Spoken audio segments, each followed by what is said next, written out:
Hey guys, welcome to the Ultimate Adventure Guide.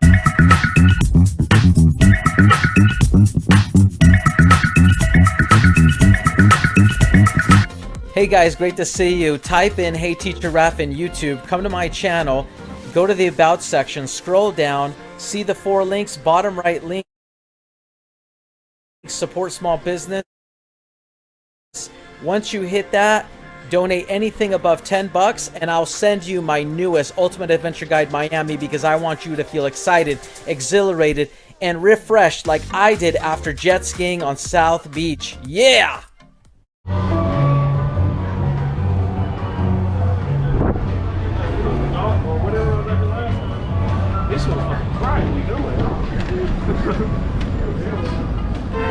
So if you're looking for good food that's reasonably priced, the Italian Trattoria, that is the place. They have desserts, they have pizza, they have sandwiches, they have Italian drinks, they have a great menu, good service, and there's a lot of walking in Miami, so bring your sneakers, comfortable shoes, dress up if you wish. It's warm, there's humidity, and there's wind. They have huge slices of pizzas here. The slices are ginormous, so bring your appetite. But of course in the heat, you're probably not that hungry when it gets really hot. So you might want to eat light fruit or salads or liquid diet. That works too. The thing is, because you have to walk so much here, because it's pleasurable to walk on the beach or on the sidewalk, see the sights, mingle with the people, you do need those comfortable shoes. And just remember that you'll get sweaty, and the more humidity, the sweatier you're gonna be. And regardless of your size, your thighs are gonna rub together. And yeah, it sounds kind of funny. So bring some lotion. You see what I mean? And because you don't want to develop a rash, because I'm serious, you walk so much here that it could turn out to be painful. Just remember, carry some lotion and carry some sunscreen wherever you go.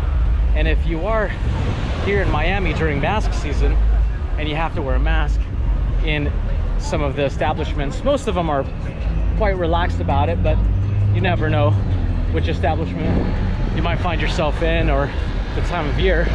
Just remember that this mask, it actually rubs the sunscreen off your face. It rubs the sunscreen off your nose. So you might need to reapply. So you can buy one of those small little travel size sunscreens and a small travel size lotion just in case. But just remember, don't get the two mixed up, huh? It's a great place. People are very friendly. This is perfect weather for the end of March, but during spring break, pretty much last week, from what the locals are saying, it was really hectic here. But not the entire Miami area, just like a few blocks, like 14th Street and Collins, and on I believe Ocean Drive, where all the Art Deco hotels are located. So those are huge tourist areas, very populated, very popular, and it's because the roads are semi-closed, meaning that there are some cars able to drive down those roads, but typically not that many. And therefore, most of the people, they just walk down that street, you know, so it's a huge sidewalk for people, so to speak. And so from what the locals were saying, there were way too many people. They were getting out of hand. They were destroying property, destroying cars, breaking stuff. I don't know. I didn't see all the videos, but different locals told me the same story. So kind of sounds like eyewitness accounts, especially from people who actually live right along 14th Street in Collins. But that was only for a short amount of time, maybe a week or two. I think only a week. I mean, even 2 weeks ago, it was crowded on Ocean Drive, but it wasn't violent. It was fine. It was fun. You know, they had like music and people were getting into it. People were dancing in the street. It's very social. So the police developed a curfew, enacted one, started at midnight, which was fine. It wasn't a big deal because once the curfew took place, the police kind of just shushed people, you know. They just kind of drove 5 miles an hour, and over the loudspeaker they would tell people to go home, or the curfew's at midnight, to please get off the streets. They were very kind about it, you know. It was a little bit humorous to watch. People were jaywalking across the street from the police station onto one of the main roads, and the police were just basically following them, flashing their lights and telling them nicely over the PA to disperse because it's curfew. So that was kind of, it was humorous in a way, kind of surprising. I mean, what are they gonna do? It's just curfew. They weren't doing anything bad. You know, they're just walking down the street, celebrating, having a good time, laughing. So it didn't seem like that big of a deal. Now, a week later, I'm guessing from the YouTube videos I watched and from people's accounts, it turned a little bit ugly. So the SWAT was sent out, and you know as well as I do, when they get sent out, it's not gonna be pretty, because tensions start rising and things get ugly. So, oh, thank goodness the people and the SWAT dispersed, and now Miami is back to being a carefree zone, what it's meant to be, right?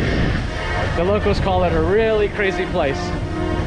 It kind of is in a way, especially when you travel along the beach and you just talk to people and interview them, sometimes on camera, sometimes off. You know, they'll conversate with you even if it's not on camera. Very friendly people visiting from all over. They want to tell their story sometimes, or they just want to relate, or they just want to have someone to talk to. So I stopped and spoke with a person yesterday, and we talked for a long time. I don't know, maybe 40 minutes, maybe an hour. It was really fun. Hopefully it'll develop into a friendship instead of just an interview. Well, they didn't really want to be interviewed on camera, but that was fine. Basically, I asked them if they were going to go swimming because they were just suntanning right there, literally 20 feet from the ocean, right there on the sand.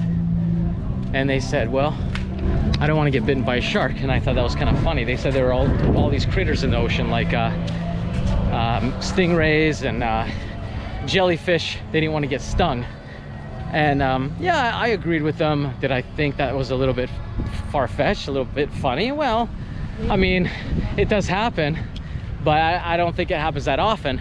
But the moral of the story is that literally 3 hours later, and a good number of blocks north, but still along the coast, the sun had gone down, the moon was up, and it wasn't quite a full moon, but it's on its way there.